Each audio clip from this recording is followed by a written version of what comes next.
Hey everybody, what is going on? It is Dunbar Snackbar here with MLB 12, the show, and we have got 30 wins with 30 teams. I will be playing as the Cincinnati Reds. We're going up against the Pittsburgh Pirates at the Great American Ballpark. Now, it feels like this game is almost a little bit of a change of pace for me here from the last few episodes of 30 wins with 30 teams that I've done, because for some reason I've been playing as some of the newer teams in Major League Baseball, like all at once.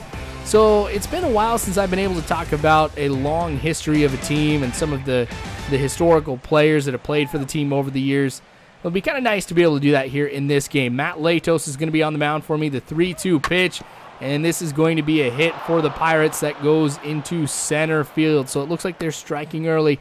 I got to make sure with Latos, though, that I don't give up too many hits, because I don't want the Pirates to be able to get any kind of momentum here in this game. There are a lot of strengths for the Reds here of modern day. I think they've got a great pitching staff, some great starters, and of course some great relievers as well.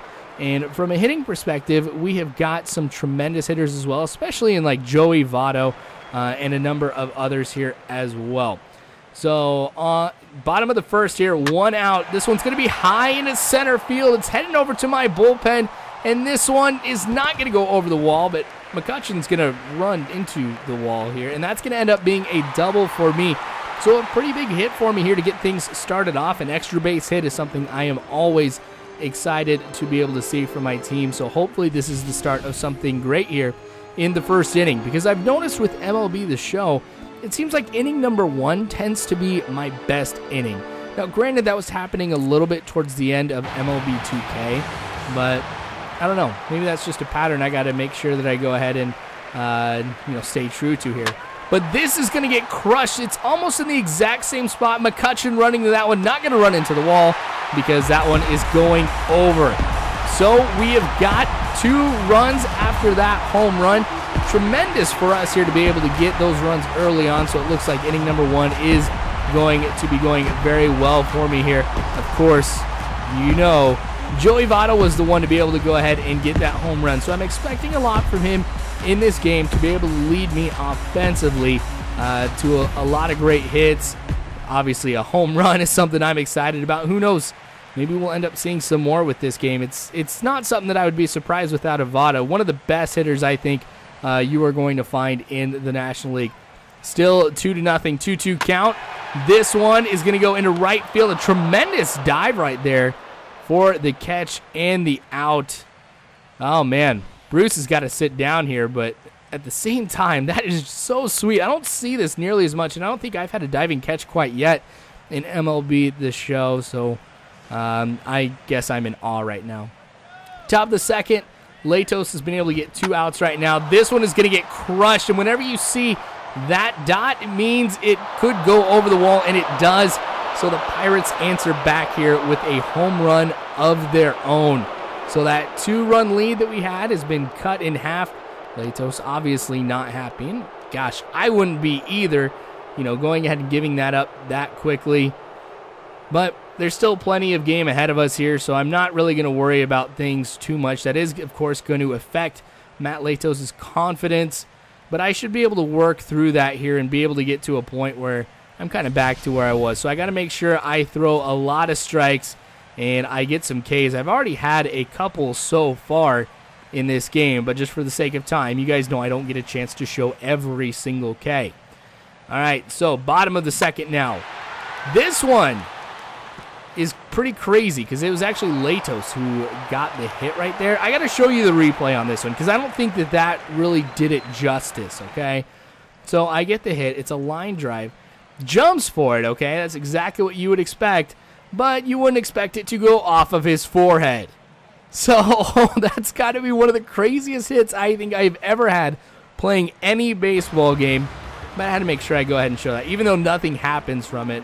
It's kind of cool that Latos got a hit and it went off of his forehead. So, oh my gosh, this one in a right field. That goes over the wall into the bullpen of the Pirates.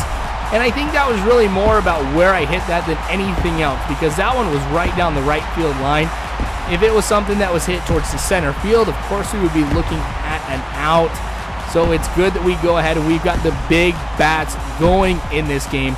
I think any game that I played so far of the show, I've had more power in this than anything else. You guys have seen me hit home runs. I mean, that's not something that's new, but you know, to be able to have this many home runs here at this point too, is something that's a big deal. So Jay Bruce helping me out here, adding to our run count here, which has been, you know, exclusively because of Joey Votto prior to this point. So, you know, kind of spreading the love around here a little bit. Pedro Alvarez coming up to the plate, so this is going to give us a chance to be able to talk about the history of the Cincinnati Reds. And I was telling you guys a little bit ago, there's a lot of history with the Reds, because if you go and you trace back the origins of the Cincinnati Reds, you can actually go back to 1876 when, you know, it became one of the charter members of the National League.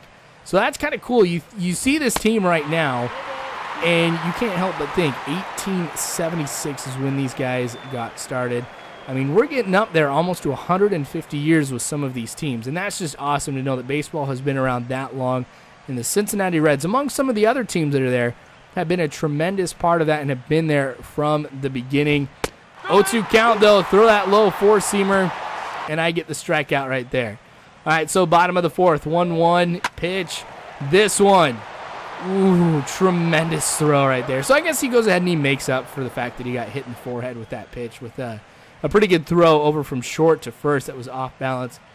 So, but Pittsburgh getting a hit here as well. So things really are not going my way, especially when I can't even go ahead and throw it to the player that I wanted it to and have it be on target. So that error could end up costing me big time. Runner on second here, 2 outs. Another hit that goes into center field, and that's going to go ahead and bring him home. I'm not even going to try to throw him out because I know I wouldn't have had any play at home. So kind of glad that I made the smart call and decided to keep it in the infield. You know, just throwing it to my cutoff man to prevent that runner from going from first over to second. So things not going my way here. That's going to be another run. And we are looking at just a 1-run lead one more time, bottom of the 6th. So I've got 3 innings left to go. Crushed this one. Joey Votto got another home run. That curveball, I tell you what, I was sitting there waiting for it. It seemed like it hung just a little bit high. And I think that's what allowed me to really connect with that one and drive it home straight into center field. So Votto really contributing a lot to the team and the lead here. That is going to make it so 3 runs have come home due to him.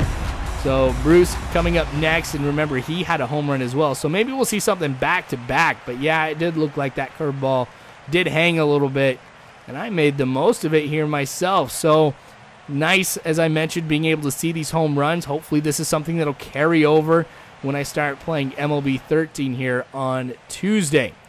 4-2, still in the 6th inning.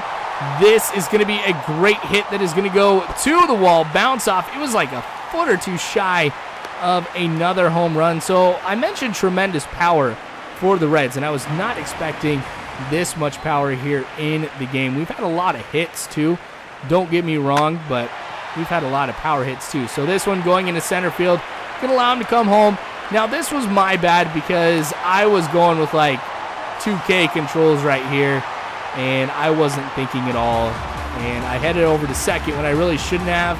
So it is kind of embarrassing that I got out, but I got the run. Aroldis Chapman going to be in here to go ahead and relieve Latos. Seems like Aroldis Chapman is a big player for a lot of you. I mean, you guys enjoy watching the Cuban Missile, so we'll be seeing him here in just a little bit. A nice shot into the gap here in right center is going to end up being a stand-up double.